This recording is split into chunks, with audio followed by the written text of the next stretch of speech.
All right, so move on to the next segment. We're going to have our fingers crossed for this. I'll be sharing my list of boxing fights that I would like to see in the calendar year of 2025. So these are my dream fights that I would like to see come true and happen in the calendar year 2025. So starting off with the first fight on my list will be Gervonta Davis versus Shakur Stevenson. Now, I do believe Gervonta Davis versus Shakur Stevenson is the biggest fight that can be made in the sport of boxing for the calendar year 2025. Based on Gervonta Davis and Shakur Stevenson being undefeated in their primes, what they bring to the table with both of them holding world titles at this lightweight division, by far the best lightweight fighters that the division has to offer today, I don't understand why we can't get this fight in 2025. And I think this is our last chance to get it, with Gervonta Davis exiting the sport of boxing 2025 with him saying he will retire by the end of the year.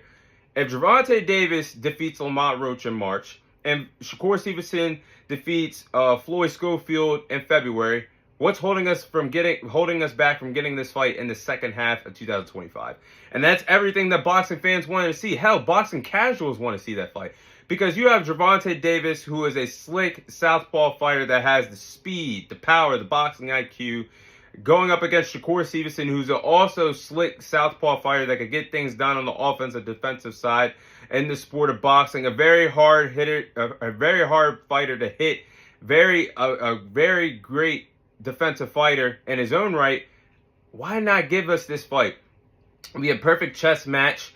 I think this would be everything that you want to see in the sport of boxing in the calendar year 2025, with Gervonta Davis and Shakur Stevenson finally fighting each other.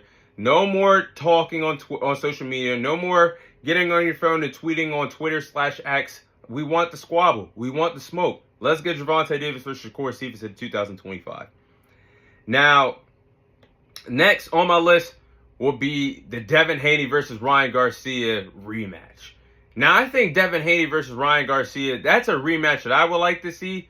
And I think that's one of the biggest fights that still can be made in the sport of boxing for 2025.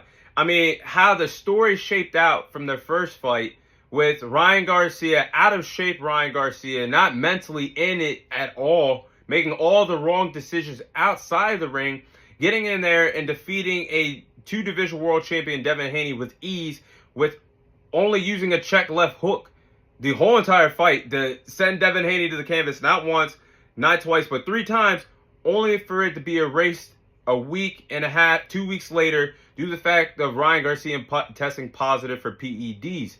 So, I mean, there's a lot of bad blood. The Haneys, Bill and Devin, taking Ryan Garcia to court. Ryan Garcia being suspended from the sport of boxing for a year.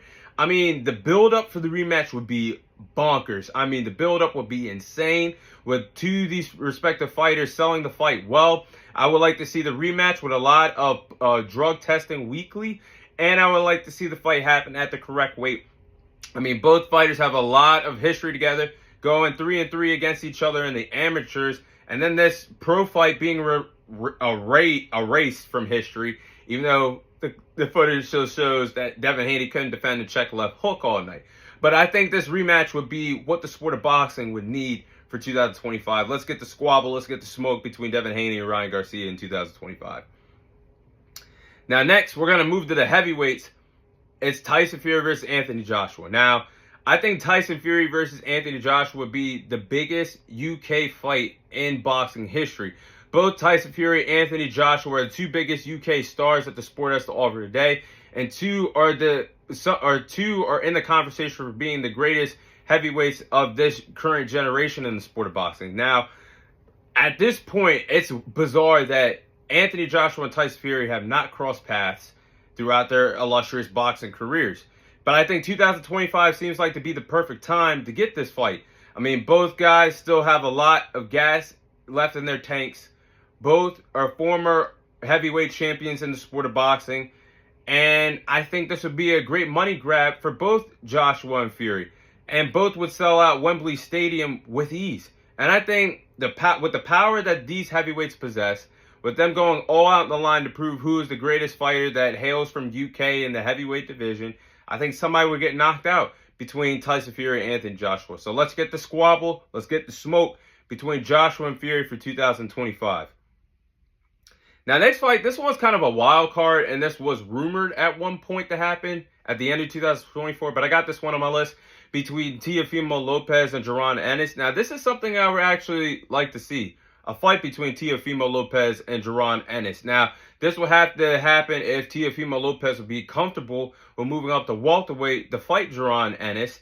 Now, that's why I think this would be a perfect fight, because Teofimo Lopez would challenge himself moving up to the welterweight division, a division that he's never fought at before, with a chance to become a 3-division world champion. Meanwhile, Jaron Ennis, this would be the big name, the big fight that you've been looking for your whole entire career thus far. And I think this would be a big test to see where Jaron Ennis is at, with him fighting arguably a top 10 pound-for-pound fighter in Teofimo Lopez.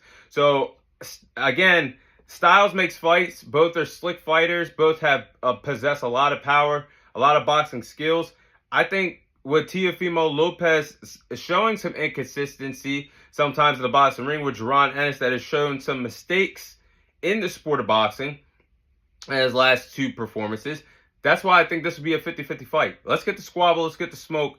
Bob Arum, Eddie Hearns, let's set it up. Especially when Top Rank can move. When Top Rank will move to the zone by the end of 2025, once their deal with ESPN ends. So let's get the squabble, let's get the smoke between Teofimo Lopez and Jaron Ennis.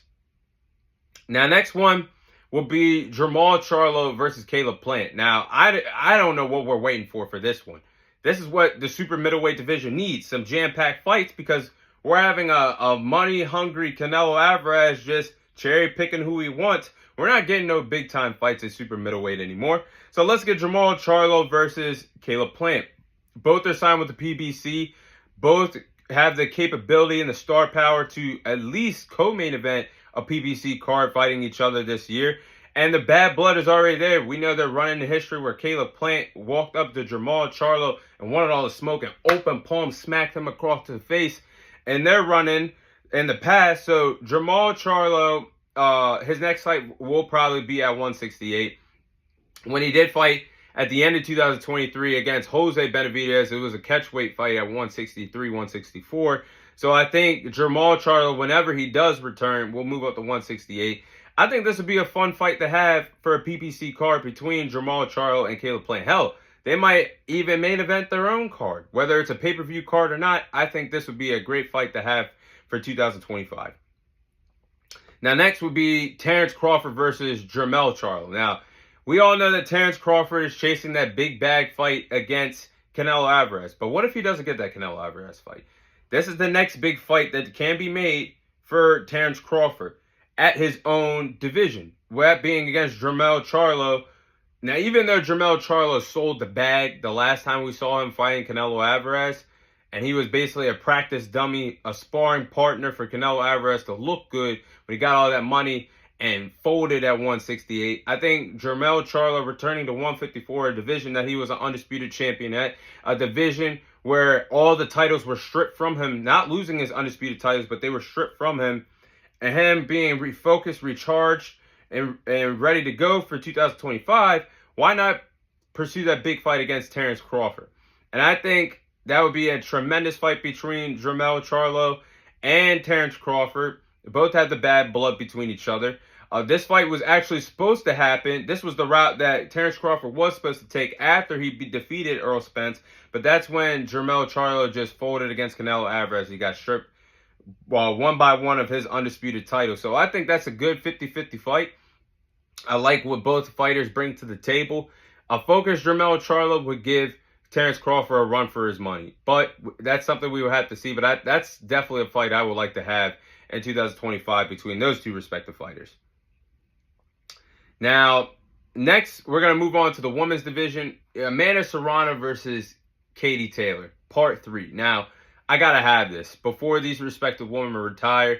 I mean, the first 2 fights were epic. In my opinion, I stand by it. I stamp it. I just believe that Amanda Serrano won the first 2 fights against Katie Taylor. I just believe it. And I think she got robbed twice.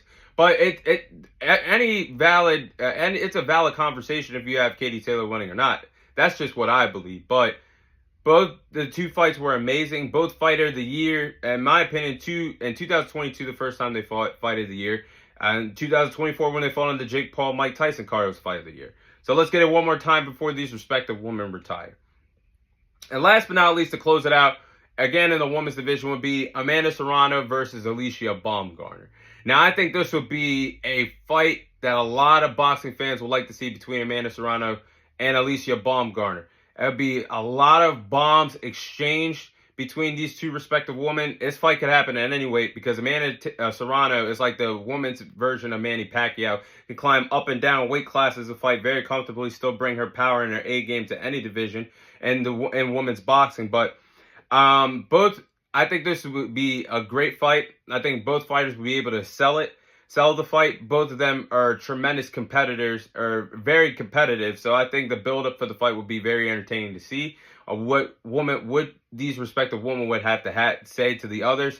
But both Amanda and Alicia bring power. They're power punchers, and it would be an incredible 10 rounds of women's boxing action from the get-go, because both like to walk their opponents down, both like to set the tone offensively. I think that's a fight that we have to see in 2025 between Amanda Serrano and Alicia Baumgardner. But those are the fights that I want to see in the sport of boxing for the calendar year 2025.